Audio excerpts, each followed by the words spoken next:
आता 5 गोष्टींवर आपण चर्चा करणार आहेत. बाबा हरबायू का केली पाहिजे, लिगल इलिगल काय आहे डायरेक्ट सेलिंग मध्ये, डायरेक्ट सेलर प्लॅन तुम्ही पाहिलाय त्याला आपण पटापट पाहून घेऊ, नेटवर्किंग प्लॅन पाहू आणि लॉजिकल मॅजिक म्हणजे माइलस्टोन्स कसे पटापट आपल्याला अचीव करता येतील. बरोबर. आता हे बाकीचं मी काही घेत नाही, त्याला आपण पटापट पुढे पळूया. चालेल सर, चालेल. बरोबर ना, कारण की ते सगळं मसाला आहे.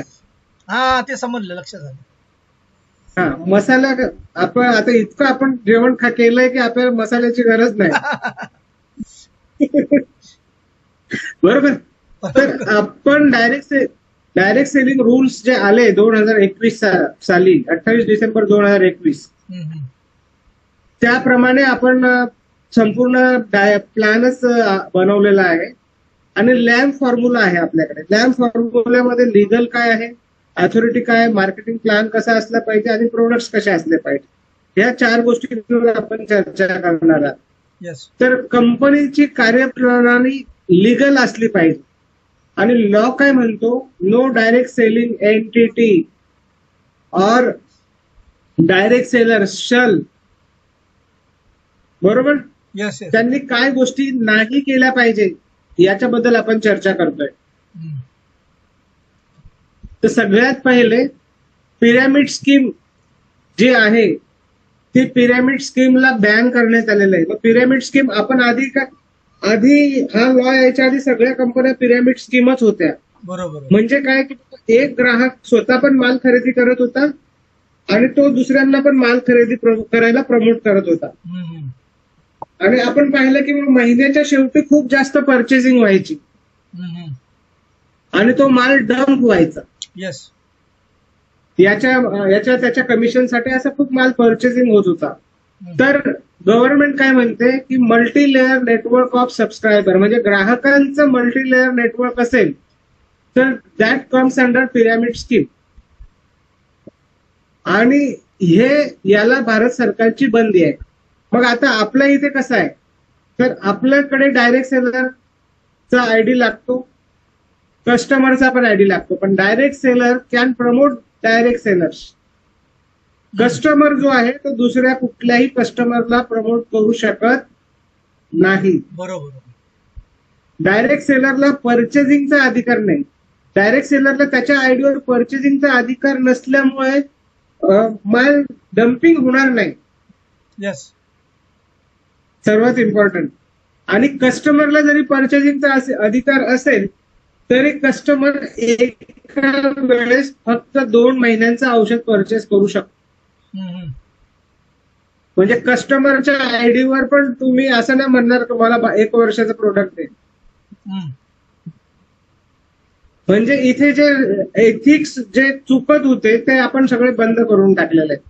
कस्टमर आयडी आयडेंटिफाय आणि डायरेक्ट सेलर आयडी वेगळ्या पद्धतीने आयडेंटिफाय होतो. आता कस्टमर आयडी जो आहे तो HW ने डायरेक्ट सेलर आयडी जो आहे तो HW ने सुरू होतो, HW. आणि डायरेक्ट सेलरच्या नंतर आपला कस्टमर आयडी जो आहे तो HN ने सुरू होतो. तुम्ही जेव्हा तुमच्या ट्री मध्ये लॉग इन कराल तेव्हा फक्त तुम्हाला डायरेक्ट सेलर दिसतील, तुमच्या डायरेक्ट सेलरचे कस्टमर दिसणार नाही. तर अशा प्रकारे सरकारने जो लॉ आणला त्याच्या हिशोबाने कंपनीने आपला प्लॅन दुरुस्त केला, डिझाईन केला. आपण 100% लॉ फॉलो करणारी पहिली कंपनी आहे भारतात. अरे ते स्टँड दे रे लाल कलर राईट. आता लिगल पाहिल्यानंतर आपण अथॉरिटी पाहूया. लॉ काय म्हणतोय, कंपनी चालवणारे लोक कुठल्याही प्रकारच्या केसेसमध्ये मागील 5 वर्षात कन्व्हिक्ट असायला नको, त्यांच्या कुठल्याही प्रकारची कोर्ट केसेस खटले असायला नको आणि त्याची एखादीही कंपनी बँक करप्ट होता कामा नये किंवा तो बँक करप्ट असता नये, तरच तो कंपनी चालू करू शकतो. राईट. तर हे आपण पाहिलं. त्याच्यानंतर आता इथे अथॉरिटीच्या बाबतीत डॉक्टर नांदेडकरांचं नाव मागील 30 वर्षापासून मार्केटमध्ये आहे. Is really very genuine person. त्यांना माल म्हणजे असं डंप नाही करायचं आहे, त्यांना स्वतःचं नाव खराब नाही करायचं आहे. आणि सर्वात इम्पॉर्टंट पेशंटला फायदा झाला पाहिजे या दृष्टिकोनातूनच ते काम करतायत. तर ते कंपनीचे मेंटॉर आहेत, निर्माते आहेत. विलास नेवपूरकर, विनायक नेवपूरकर दोन्ही त्यांचे इन लॉज आहेत आणि ते डायरेक्टर्स आहेत आणि दोन्ही बाय प्रोफेशन इंजिनियर्स आहेत. आणि विजय निंबाळकर सरांना खूप डायरेक्ट सेलिंगचा अनुभव आहे. बऱ्याच कंपन्यांमध्ये ते डायरेक्टर वगैरे होते आणि इथे चीफ ऑपरेटिंग ऑफिसर म्हणून काम करतात. राईट. आता हे सगळे पुरस्कार डॉक्टरांना मिळालेले आहेत, आपल्याला सगळ्यांना माहिती. या 2 वेबसाईट आहेत, तिथे जाऊन तुम्ही ऍडिशनल इन्फॉर्मेशन, ऍडिशनल माहिती सरांची मिळू शकता. आता मार्केटिंग प्लॅन मध्ये कायदा काय सांगतोय, लॉ काय सांगतोय की प्लॅन प्रेझेंटेशन करताना तुम्ही रिड्यूस किंवा रिकव्हर हे 2 शब्द वापरता कामा नये. तुम्ही इथे इन्व्हेस्टमेंट करा आणि तुमचा पैसा रिकव्हर करा. अशा प्रकारचे शब्द जर तुम्ही प्लॅन देताना वापरताय तर तो प्लॅन इलिगल आहे. किंवा तुम्ही औषधं इथून खरेदी करा आणि मग लोकांना प्रमोट करा आणि तुमच्या खर्च कमी करा. ह्या भावना आहे, म्हणजे ते लालच देणे, प्रोवोक करणे,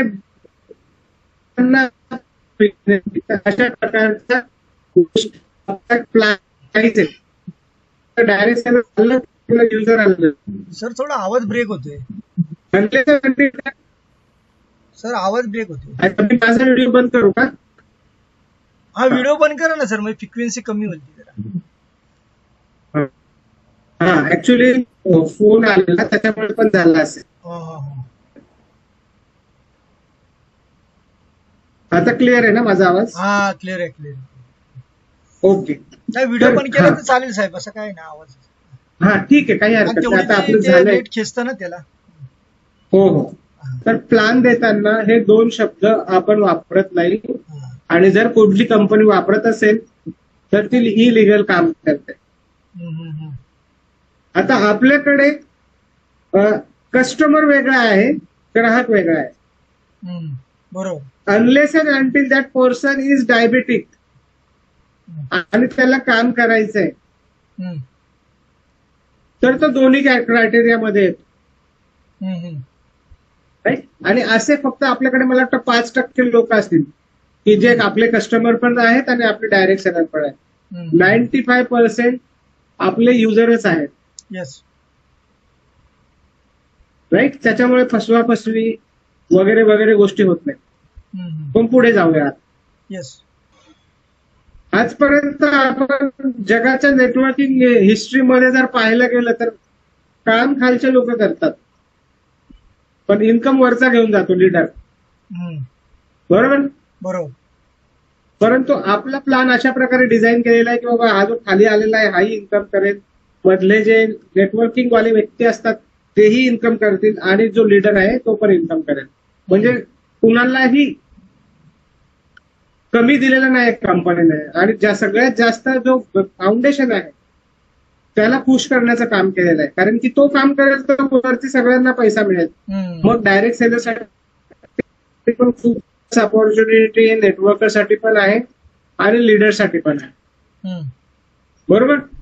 आता सगळ्यात शेवटची गोष्ट आपण बघतोय, प्रोडक्ट्स कसे असले पाहिजे. तर लॉ काय सांगतो, प्रोडक्ट स्वतःचे असायला पाहिजे. बरोबर. किंवा स्वतःचे नसतील तर किमान त्याच्याकडे ट्रेडमार्क किंवा लायसन्स असला पाहिजे आणि सर्व्हिस असेल तर सर्व्हिस मार्क असायला पाहिजे. बरोबर. किंवा मग दुसरं कुठलं तरी तुमचं प्रोडक्ट स्वतःचं आहे असं काहीतरी मार्क असलं पाहिजे. म्हणजे तुम्ही मार्केटमधून दुसऱ्याचं प्रोडक्ट घेऊन मार्केटिंग करू शकत नाही. आधी काय व्हायचं, ते 25 रुपयाचं बायो एनर्जी कार्ड घ्यायचा माणूस आणि कंपनी चालू करायची. 25 रुपयाचं कार्ड 4,000 5,000 ला विकत होत. तर आता असं काही होणार नाही. राईट. मग प्रोडक्ट स्वतःचे असले पाहिजे. प्रोडक्ट युनिक असणं गरजेचं आहे. टूथपेस्ट, शॅम्पू वगैरे असे प्रोडक्ट्स म्हणजे फार काही मोठी गोष्ट होत नाही. प्रोडक्ट एव्हर लास्टिंग असले पाहिजे, म्हणजे त्याची लाईफ चिरस्थायी असले पाहिजे. नाहीतर जसं टेक्नॉलॉजी प्रोडक्ट असतात, आज चालतं पण उद्या चालत नाही कारण की टेक्नॉलॉजी बदलते. आणि मग सगळ्यात बेस्ट काय तर आयुर्वेदिक आहे, युनिक आहे. तर अशा प्रकारे आपण पाहिलं की बाबा हर्बायू कंपनी सगळ्या कायद्याने जे भारत सरकारने सांगितले त्या सगळ्या गोष्टी काय करतो आपण फॉलो करतो. आणि सर्वात इम्पॉर्टंट प्रोडक्ट डायरेक्ट सेलरवर डिपेंड पाहिजे. म्हणजे डायरेक्ट सेलर शिवाय ते प्रोडक्ट विकलं गेलं नाही पाहिजे. बरोबर. राईट. जर ते विदाऊट डायरेक्ट सेलर विकलं जातं याचा अर्थ मग आपल्याला करिअर नाहीये तिथे. खरी गोष्ट आहे की खोटी गोष्ट आहे? बरोबर. नाही तर लोक अमेझॉन वरती विकतात अर्ध्या भाव. हा, अर्ध्या. आपलं जे प्रोडक्ट आहे ते विदाऊट काउन्सिलिंग जाऊच शकत नाही, कारण की त्याला लॉंग टर्म पर्यंत आपल्याला रिव्हर्सल पर्यंत आपल्याला त्याला घेऊन जायचं आहे. बरोबर. आणि इथे स्वास्थ्य प्रचारक किंवा डायरेक्ट सेलरचा रोल खूप इम्पॉर्टंट आहे. आणि म्हणून इथे आपल्यासाठी करिअर खूप जबरदस्त आहे. आज आपण पाहतोय डॉक्टर नांदेडकरांचा 30+ वर्षांचा एक्सपिरियन्स आहे. बरोबर. बरोबर. टूर्स आहेत. ऍज अ डायरेक्ट सेलर आता आपलं काय करिअर इथे बनवू शकतात. तर डायरेक्ट सेलर आयडी 100% फ्री आहे. तुम्ही कितीही कस्टमर बनवू शकता. कस्टमर बनवण्यावर कोणतंही लिमिटेशन नाहीये. आता सर्वात इम्पॉर्टंट इथे काम करताना आपली रिस्पॉन्सिबिलिटी काय, तर आपली रिस्पॉन्सिबिलिटी आहे 100% डेडिकेशन आणि डिव्होशनने नॉलेज घ्यायचंय प्रॉपर. आणि हे नॉलेज तुम्हाला आपण व्हिडिओ सिरीज आणि आपले झूम लेक्चर्स पण असतात. आणि आता 4 आणि 5 ला लोणावळ्यामध्ये आपलं 2 दिवसाचं वर्कशॉप पण होत आहे, जिथे स्वतः डॉक्टर नांदेडकर पण येतात. येस. 4 आणि 5 ला 2 दिवसाचं हे आहे. रेसिडेन्शियल, 1 डे रेसिडेन्शियल असतं आणि खूप जबरदस्त असतं. बरोबर. जुलै आता आपण महिन्यात जुलै 4-5. बरोबर. ओके. त्याच्यानंतर आपल्याला राईट इन्फॉर्मेशन द्यायची आपल्या ग्राहकांना. कोणत्याही प्रकारे प्रोडक्ट विकलं जाईल म्हणून खोटं आमिष नाही द्यायचंय. त्याला बेस्ट सर्व्हिस द्यायची आपल्याला आणि रेग्युलर फॉलोअप द्यायचा. 8 दिवसातून, 10 दिवसातून, 15 दिवसातून त्याचं काय चाललंय, तो गोष्टी फॉलो करतोय नाही करत आहे, या सगळ्या गोष्टी आपल्याला समजून घ्यायच्या आहेत. त्याला योग्य सल्ला द्यायचा आहे. त्याच्याकडे काही चुकत असेल तो तरी त्याला गाईड करायचंय. बेस्ट सर्व्हिस, रेग्युलर फॉलो आणि आपला कस्टमर एकदम आपल्यापासून आनंदी राहिला पाहिजे की नाही बाबा हे सोनू जबरदस्त व्यक्तिमत्व आहे. He is not a seller. ते ट्रू काउन्सिलर आहेत, एक चांगले व्यक्ती आहेत आणि त्यांचा पूर्ण खरा उद्देश मला डायबिटीस मधून बाहेर काढणं असा त्याचा दृष्टिकोन झाला पाहिजे. जेव्हा असं तुमचा ग्राहक तुमच्याबद्दल विचार करतो तेव्हा तो एक ग्राहक तुम्हाला 10 रेफरन्सेस देतो. Right sir? Yes sir. तर हे आपल्याला करायचं. आता आपण पुढे जाऊया. Yes sir. प्लॅन मध्ये तुम्हाला 4 महिन्यांचाच हार्डवर्क करायचं आहे. रेस्ट लाईफ तुम्ही स्मार्ट वर्क करू शकता. अर्निंग कशी होते? डेली अर्निंग आहे, मंथली अर्निंग आहे. डेली अर्निंग मध्ये रिटेल प्रॉफिट आहे. रिटेल प्रॉफिट तुम्ही तुमच्या खिशात कॅश पण येऊ शकते. म्हणजे 100% तुम्हाला हे रिटेल प्रॉफिट घेण्यासाठी वाट बघण्याची गरज नाही. आपल्याकडे 3 प्राइस आहेत. एमआरपी जी प्रोडक्टवर छापलेली आहे. बरोबर. ही प्रोडक्टवर छापलेली आहे, पण आपली अंडरस्टँडिंग आहे की आपल्याला छापील किमतीत कंपनीचं कुठलंही प्रोडक्ट कस्टमरला द्यायचं नाही. कस्टमर प्राइस ला द्यायचंय. आणि आपली जी प्राइस आहे ती purchasing price direct seller price आहे. आता आपण एमआरपी ला का देत नाही? कारण की ऑलरेडी आपली जी प्राइस आहे ही आधी एमआरपी होती.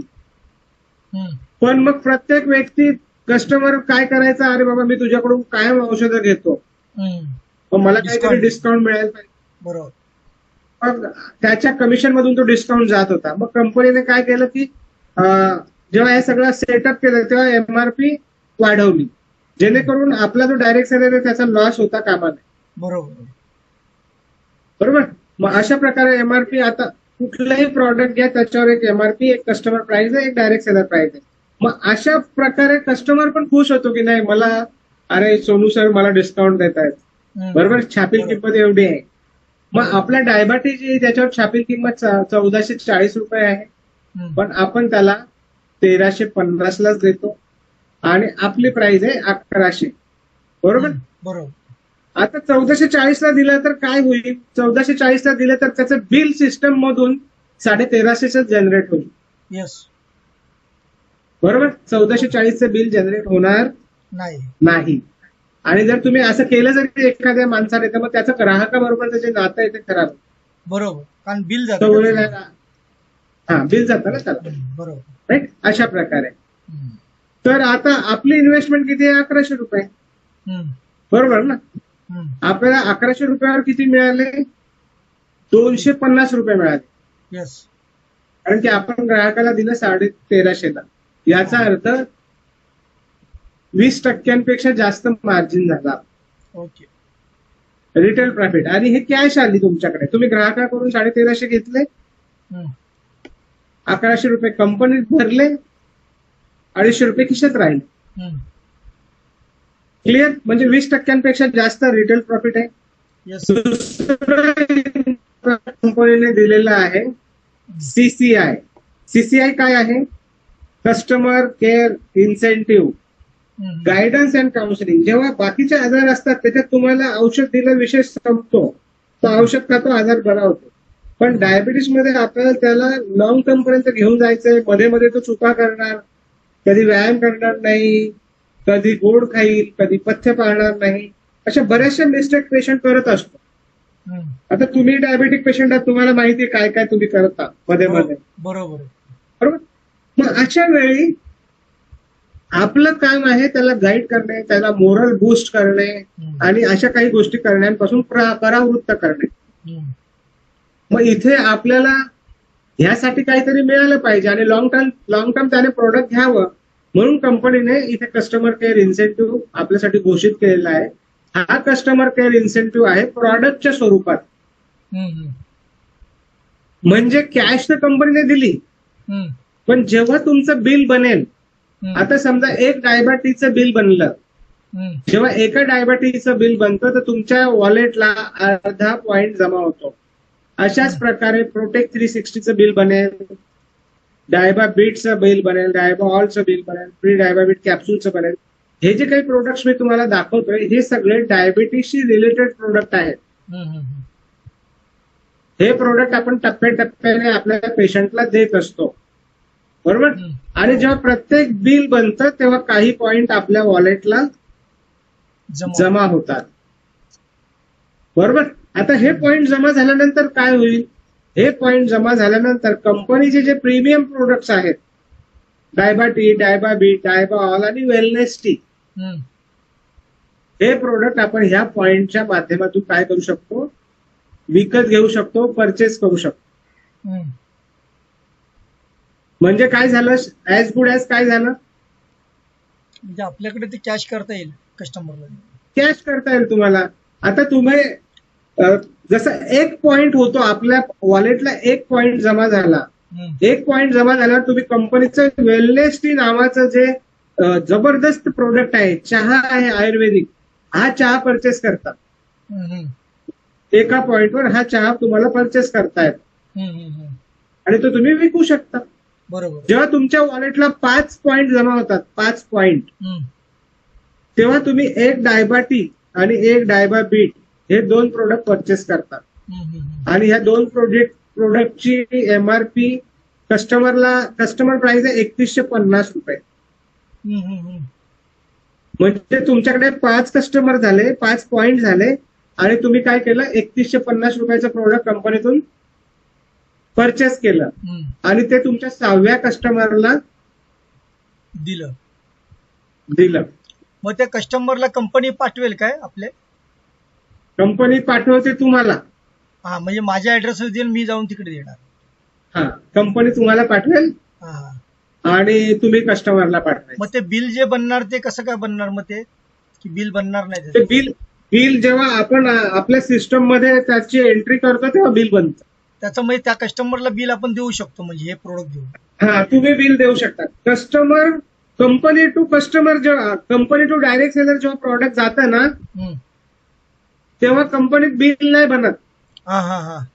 फक्त प्रोडक्ट पाठवतो. Company direct seller to customer जेव्हा जातं तेव्हा आपण तिथे त्याचे पॉइंट चढवतो तेव्हा बिल जनरेट होतं. हम्म, हम्म, हम्म. क्लिअर झालं? Okay sir. हा. तर अशा प्रकारे आता पहिल्या महिन्यात आपण डायबा प्रोटेक्ट 360 देतो. हम्म, दुसऱ्या महिन्यापासून आपण डायबाटी आणि डायबाबीट द्यायला सुरुवात करतो. हम्म, बरोबर? हम्म, मग आता आपलं हे जे काही कॅल्क्युलेशन आहे ना, हम्म, ते दुसऱ्या महिन्यापासून जी पर्चेसिंग होते, दुसऱ्या महिन्यात एक डायबाटी आणि एक डायबाबीट अशी पर्चेसिंग होते. हम्म, हम्म, म्हणजे ग्राहक कितीची पर्चेसिंग करेल? हम्म, 3150 रुपयाची. हम्म. जेव्हा 3150 रुपयाची पर्चेसिंग होते, रिटेल प्रॉफिट आपल्याला मिळतो 620 रुपये. हम्म, हम्म. हा कॅश मिळाला. आणि जेव्हा तुमचे 5 पॉईंट तुम्ही एनकॅश करता 5 कस्टमर झाल्यावर, हम्म, तर रिटेल प्रॉफिट नंतर सीसीआय जे आहे ते पर पेशंट 630 रुपये. हम्म, हम्म, म्हणजे कसं बघा, तुमचे 5 पेशंट झाले, तुम्हाला एक डायबाटी आणि एक डायबाबीट फ्री मिळाला. 3150 रुपयाची प्राइस आहे. हम्म, 3150 भागिले 5 हम्म, किती झाले? 630. हम्म. म्हणजे जेव्हा एक ग्राहक डायबाटी आणि डायबाबीट परचेस करेल, तेव्हा आपलं प्रॉफिट काय आहे, आपलं मार्जिन काय आहे? 1250. हम्म, हम्म. 620 रुपये रिटेल प्रॉफिट आणि 630 सीसीआय. Yes. म्हणजे एक पेशंट तुम्हाला किती इन्कम देणार? महिना 1250 रुपये. हम्म, हम्म, हम्म. आता असे किती पेशंट करायचे, तो आपला लुकआउट आहे ना. 1 करा, 2 करा, 9 करा, 10 करा, 50 करा, हम्म, की 100 करा, आहे की नाही? हम्म. बरोबर.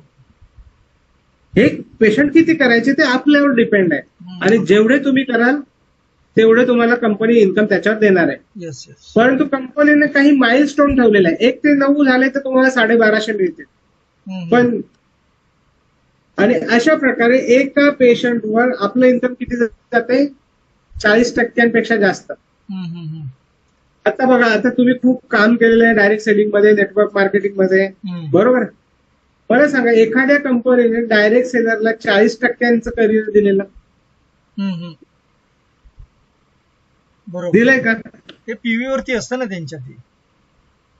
हा, त्याला पीव्ही वर आहे. हा, इथे डायरेक्ट जर आपलं का- कमिशन हा. दिसतंय. इथे डायरेक्ट आहे. हा. आणि पॉइंट दिलेले आहेत ते आपल्याला No match. As a gift म्हणून दिलेले आहेत. ते गिफ्ट पॉइंट समजा हा हा गिफ्ट पॉइंट असं आहे. हा.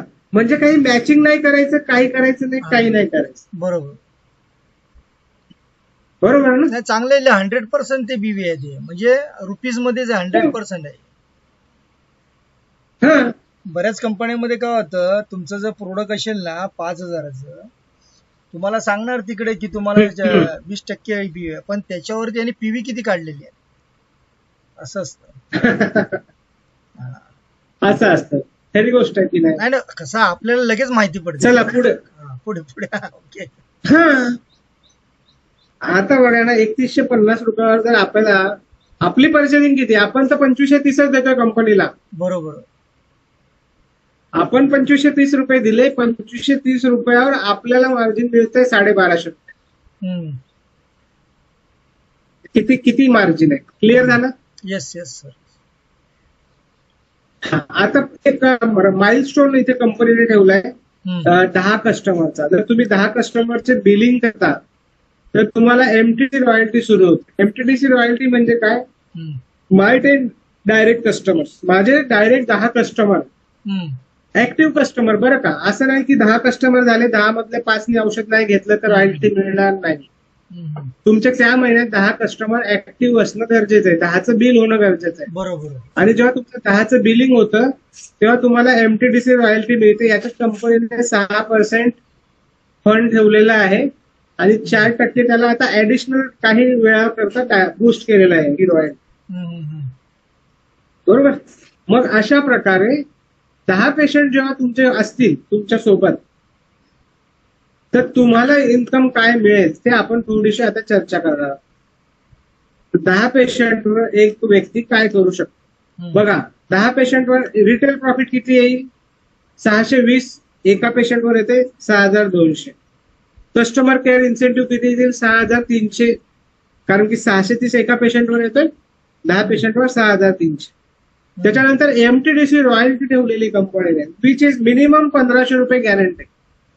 हम्म. याच्यापेक्षा कमी देणार बरोबर. नाही. हम्म. बरोबर. मग अशा प्रकारे हे 10 पेशंट ऍक्टिव्ह असण्याबद्दल आपलं मंथली इन्कम जातं 14,000. म्हणजे एखादी व्यक्ती 14,000 रुपयाची झाली ना सर. 10 पेशंट आहेत, बरोबर. 10 पेशंटला सर्व्हिस देतोय, 10 पेशंटला गायडन्स देतोय, 10 पेशंटचं औषध पोच करतोय, झाले 14,000 रुपये त्याचा. हम्म. आता पुढच्या महिन्यात त्याचं इन्कम 10,000 14,000पेक्षा कमी जाणार नाही. हम्म. जाईल का? कस्टमर ऍड करतच राहणार ना. वाढेल, कमी नाही होणार. बरोबर. बरोबर ना. मग ह्याच्या पुढचं जर कसं त्याची कॅल्क्युलेशन? समजा आता 10 झाले, पण पुढच्या महिन्यामध्ये आपले ऍक्टिव्ह आहेत 15 लोक आहेत, तर आपल्याला 10च मिळेल ना. हा हा, हे 10च मिळेल, हे 10च मिळेल. हा. बरोबर. जर मी 20च केलं, हा. 20 कस्टमर ऍक्टिव्ह हा. ठेवले तर तरी 1,500च मिळेल. पण तुमचे 25 पेशंट झाले हा हा तर तुम्ही पुढच्या सोडणार जाल, पुढच्या स्लॅब मध्ये जाणार. हा. नवी रॉयल्टी मिळेल, ग्लोबल एमडीएफआय रॉयल्टी. Yes yes. ते राईट. 25 झाले 25 तर ना, पेशंट केल्याबद्दल. हे डायरेक्ट हा, 25 25 लिहा. पेशंट. 25 हा लिहिले वरती आहेत 25. हा, ओके. 10% फिक्स आहे, 4% व्हेरिएबल आहे. त्याच्यात कंपनीने बूस्ट केलंय. मग 25 पेशंटवर तुमचं काय असेल इन्कम? रिटेल प्रॉफिट 620 प्रमाणे 15,500, customer care incentive 15,700, MTDC royalty 1,500 आणि MDFI royalty which is minimum 6,000 rupees guarantee. अशा प्रकारे हे इन्कम जातं 25 पेशंटवर 40,000. साधारणतः 40,000च्या आसपास. फिक्स झालं ना मग ते. फिक्स झालं ना, आहे की नाही? Yes yes. पगारासारखं झालं. रेग्युलर झालं ना ते. हा, फक्त आपलं काम काय की 25 पेशंटचा 24 वेळा नाही झाला पाहिजे. हा, तो आला की मग स्लॅब त्या स्लॅब मधनं खाली येणार ना सर. मग हा, कसं द्यायचं हा. कंपनी? असं आपल्याला हा, मेंटेन मग करावं नाही लागेल. देणार. 25चा आकडा आपल्याला मेंटेन करायचा. हा, तो 26, 27, 28 झाले तरी चालेल. कधी एखाद्याने चालतील, नाही 30 घेतलं झाले तरी purchase. चालतील. हा, हा, आपण 30 कस्टमर Clear? मेंटेन ठेवायचे. 30 हो, ओके. 30च्या खाली नाही. हा, चालेल. पुढे जायचं. आलं लक्षात. ओके. येस येस सर, हे करिअर खूप मोठं करिअर आहे एका डायरेक्ट सेलरसाठी. बरोबर बरोबर. कारण की डायरेक्ट सेलर काय असतो? विक्रेता असतो, पण त्याला लोकांना टीम नाही बनवता येत. कारण की टीम बनवणारे लोक कमी असतात. आता आपण एवढे वर्ष डायरेक्ट सेलिंग केलंय, नेटवर्किंग केलंय, किती लोकांना टीम बनवता येते हो सर? बरोबर. नाही, कमी लोकांना येते. आणि बनवली तरी टिकवता नाही येत. हा, नाही, टिकवणं गरजेचं असतं. बरोबर ना. त्याला एज्युकेशन, ट्रेनिंग, मीटिंग कंटिन्यू माहोलमध्ये हा. ठेवावं लागतं सर. हा, बनवली तरी टिकवता येत नाही, कारण की ते लीडर असतातच मुळात. ते सेलर असतात. बरोबर. मग सेलरला जर करिअर दिलं तर तो टिकेल, तो टिकला तर लीडरला आरामात इन्कम येईल. Yes, जो yes. नेटवर्कर आहे त्याला इन्कम येईल. पण Yes. याचं टेन्शन कमी राहील ना लोक टिकवण्याचं. हा. अरे लोक सोडून का जातात? अरे बाबा, तिथे तर इन्कमच नाहीये. हा. जे सांगतात ते भेटतच नाहीये. आणि ते जे करण्यासाठी खूप दिव्य करावं लागतं, ते त्याच्यात पोटेन्शियलच नाहीये. बरोबर. मग त्याला जे स्वप्न दाखवलं जातं ते पूर्ण होताना दिसत नाही. मग तो बोलतो जाऊ दे, कशाला एवढी आयमारी करायची. पण जर आता आपण मुंबईत राहतो, सगळं आपल्याला माहिती की मुंबईत 30-35 हजाराच्या वरतीच इन्कम लागतं. येस. एकदम मिनिमम कटाकटीमध्ये तरी तेवढं लागतं. आणि तेच जर त्याला इथून मिळतंय विदाउट मेकिंग एनी टीम, तर तो हॅपी आहे. He is happy. आणि त्याला कुठे बिझनेस मध्ये ते पैसे लावायचे? त्याला पैसा 1 रुपया लावायचा नाही. हा, फक्त नॉलेज घ्यायचं ट्रेनिंग मध्ये बस. नॉलेज घ्यायचं, ट्रेनिंग घ्यायचं, विषय संपला. व्यवस्थित जर प्लॅनिंग होत राहिलं काम ना, तर माणूस सेटल राहणार हो. आणि काय करायचे हाय मारे जास्त? नाही, मी तेच सांगतो ना, आपल्याला डायरेक्ट सेलिंग मध्ये काय केलं? 10 लाख, 20 लाख, 25 लाख स्वप्न दाखवली. पण मला सांगा सर, किती लोकांना मिळाले हो? नाही हो. आता आता पुढे येस सर. आता हे काम करताना तुम्ही एकटे कुठेच नाही आहात, बरोबर. येस. तुम्ही जरी डायरेक्ट सेलर झाले तरी तुमच्या बरोबर ऍज अ वरिष्ठ स्वास्थ्य प्रचारक म्हणून मी आहे.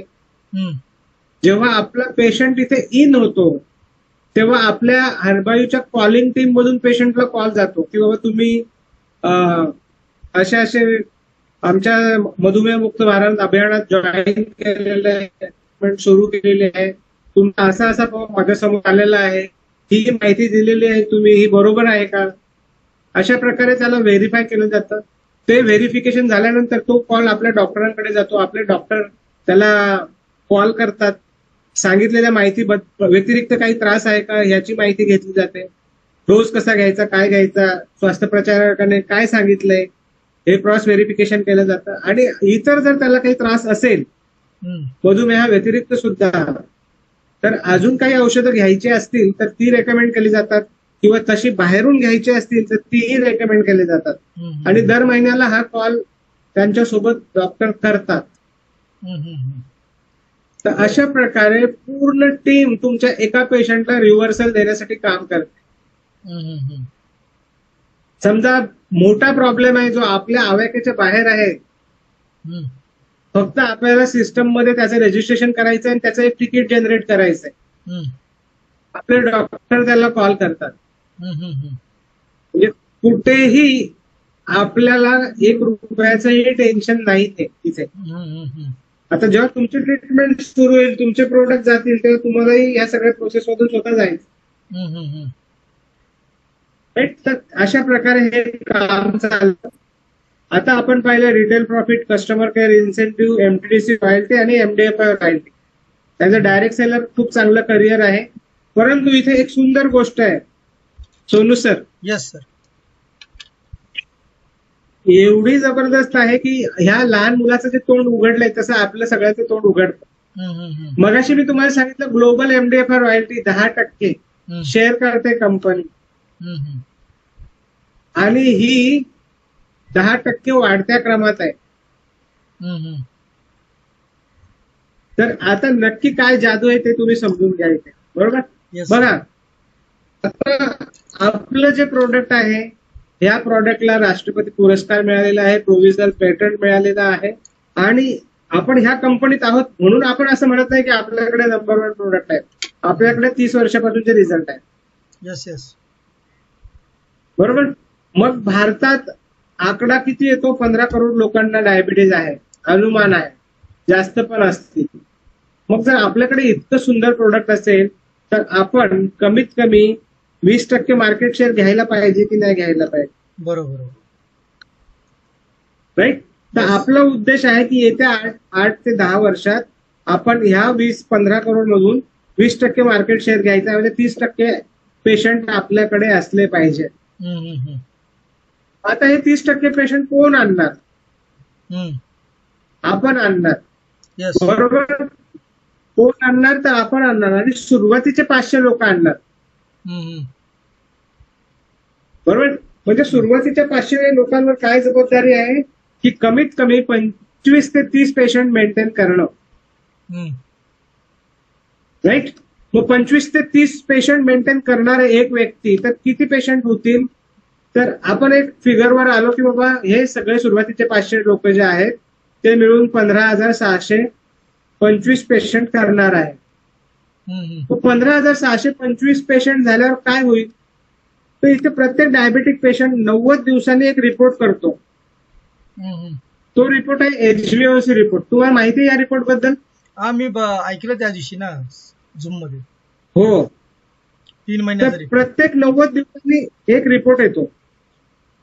म्हणजे 15,625 लोक 90व्या दिवशी एक रिपोर्ट करतील दररोज. तर दररोज आपल्याकडे 173 रिपोर्ट येतात. किती रिपोर्ट येतील? 173.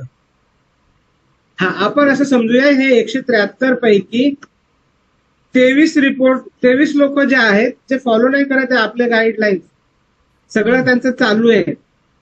असं झाल्यानंतर सुद्धा 150 रिपोर्ट जर तुम्हाला आले रोज जे पॉझिटिव्ह आहे, आता आपल्याला प्रत्येक पेशंटला जाऊन डायबिटीस समजावं लागतं, कन्व्हिन्स करावं लागतं. हम्म. पण भविष्यात जेव्हा असे रोज 150 रिपोर्ट आपल्याकडे पॉझिटिव्ह असतील आणि तुम्ही एका पेशंटकडे गेलात ज्याला सांगितलं की बाबा डायबिटीस रिव्हर्स होऊ शकतो, हम्म. तो काय बोलेल, अरे डायबिटीस कुठे रिव्हर्स होतो का सर, आम्ही पाहिलंय इतक्या वर्षापासून डायबिटीस झालेला आहे. असे लोक खूप बोलतात हम्म. पण होत नाही. आणि तुम्ही त्याला 150 रिपोर्टची पीडीएफ पाठवली. हम्म. किती रिपोर्टची? 150. 150, ज्याच्यामध्ये लोकांचा HbA1c पहिल्या महिन्यात आणि तिसऱ्या महिन्यात फरक आहे. हम्म. असे 150 रिपोर्ट तो पाहतोय, काय होईल? इन होईल तो. तो बोलेल का डायबिटीस रिव्हर्स होत नाही? हम्म. हा, बरोबर. बोलेल का? आता समजा तुम्हालाच मी 150 रिपोर्टची पीडीएफ पाठवली, हम्म. तुम्ही किती 150चे 150 रिपोर्ट पाहाल का? नाही ते काय 10-20 बघितलं की बोलणार आहे. 5, 10, 20 रिपोर्ट पाहिजे तो बघ, अरे हो होतं. हम्म. आता सांगा काय करायला पाहिजे? पेशंट काय बोलेल, बाबा हे मी पाहिलं, हे एवढे रिपोर्ट खरे आहेत, सांगा काय करायचंय ते. Yes sir. बरोबर? Yes sir. म्हणजे उद्या जे 15,000 पेशंट आहेत ते 1.5 लाख जातील, 3 लाख जातील, 6 लाख जातील, 15 लाख जातील, 30 लाख जातील. हम्म. बरोबर? मग काय होईल बघा. आता जेव्हा एखादा व्यक्ती 25 पेशंट करतो तेव्हा त्याला रॉयल्टी किती मिळते? 6,000. हम्म. किती मिळते? 6,000. 6,000. पण हे त्याच्या स्वतःच्या 25 पेशंटवर 6,000 मिळते का? नाही. नाही. आता कंपनीत, आता तुम्ही आहात, अनिल सर आहे, मी आहे. हम्म. समजा तुमचे 25 पेशंट आहेत पण माझे 25 नाहीत ना, माझे तर 10च पेशंट आहेत. हम्म. अनिल सरांचे तर 15च पेशंट आहेत. मग यांचा जो फंड आहे तो फंड वाचतो आणि तो जाऊन कुणाला मिळतो, ज्याचे 25 आहेत त्याला मिळतो. येस. आणि ती जाते 6. क्लिअर? Clear sir. परंतु जर आपण तिघं पण कंपनीत 75 पेशंट आहेत आणि तुम्ही पण MDF आहे, मी पण MDF आहे, अनिल सर पण MDF आहे, तर ही किती मिळेल? 2,000. बरोबर. डिवाइड होणार. हा, राईट. तर आपण ही 2,000 मिळेल. हम्म. पण उद्या समजा असं झालं की सगळे MDF आहेत आणि कंपनीत 1.5 लाख पेशंट आहेत, हम्म. तर ही रॉयल्टी किती मिळेल? 2,000च्या 10 पट, म्हणजे 20,000. हम्म. राईट? Yes. कंपनीत 3 लाख पेशंट झाले तर ही रॉयल्टी 20 पट जाईल, म्हणजे 40,000. कंपनीत 6 लाख पेशंट झाले तर ही रॉयल्टी जाईल 40 पट, म्हणजे 80,000. हम्म. आणि कंपनीत 15 लाख पेशंट झाले तर ही रॉयल्टी जाईल 100 पट, म्हणजे 2,000च्या 100 पट 2 लाख. येस. आणि 30 लाख पेशंट जेव्हा कंपनीत असतील ऍक्टिव्ह, तेव्हा ही रॉयल्टी जाईल 200 पट, म्हणजे 4 लाख. म्हणजे आजपासून 5 वर्षाने पण तुम्हाला 25 पेशंट करायचे आहेत, पण रॉयल्टी घ्यायची आहे 2 लाख. आजपासून 10 वर्षाने पण तुम्हाला 25 पेशंट करायचे, पण रॉयल्टी घ्यायची 4 लाख. 25 पेशंट करून जो डायरेक्ट सेलर कधीही 40,000च्या वरती गेला नसता, त्याला किती रॉयल्टी येते आजपासून 7व्या, 8व्या, 10व्या वर्षी? 4 लाख. बरोबर. किती मोठं करिअर आहे डायरेक्ट सेलरसाठी. चांगलं आहे. खूप जबरदस्त आहे सर. आणि एवढ्या मोठ्या गोष्टीसाठी तर आपण सगळ्यांनी पण टाळ्या वाजवल्याच पाहिजे. आणि असं नाही की बोलली कंपनी आणि नाही, तुम्हाला प्रोव्हिजनल फाउंडर डायरेक्ट सेलरचं सर्टिफिकेट मिळतं. जेव्हा तुम्ही कंटिन्यू 3 महिने 25 पेशंट मेंटेन करता, तेव्हा तुम्हाला कंपनी प्रोव्हिजनल फाउंडर डायरेक्ट सेलरचं लेटर देते सर, लिहून देते तुम्हाला. बरोबर. आणि 12 महिन्यातून तुम्ही जेव्हा 8 वेळा कन्फर्म MDFI करता, तेव्हा तुम्ही फाउंडर डायरेक्ट सेलर होता. आता तुम्हाला लाईफ टाईम हे मिळणार. आपण इतक्या वर्षात कुठल्या कंपनीने लिहून दिलंय का बरोबर. नाही दिलं की तुम्हाला हे मिळेल कंपन्या टिकल्याच नाही तो. कंपनी टिकल्याच नाही कारण की त्यांचं विजनच नव्हतं ते. हम्म. बरोबर ना. बरोबर. आता पहिल्या 100 लोकांसाठी काय वेगळं आहे? पहिल्या 100 लोकांमध्ये जर तुम्ही आलात हम्म. तर तुम्हाला पुढच्या 25 वर्षासाठी कपल टूर मिळणार आहे. भारतातील 25 ठिकाणं फिरण्याची संधी मिळणार आहे तुम्हाला आणि तुमच्या मिसेसला.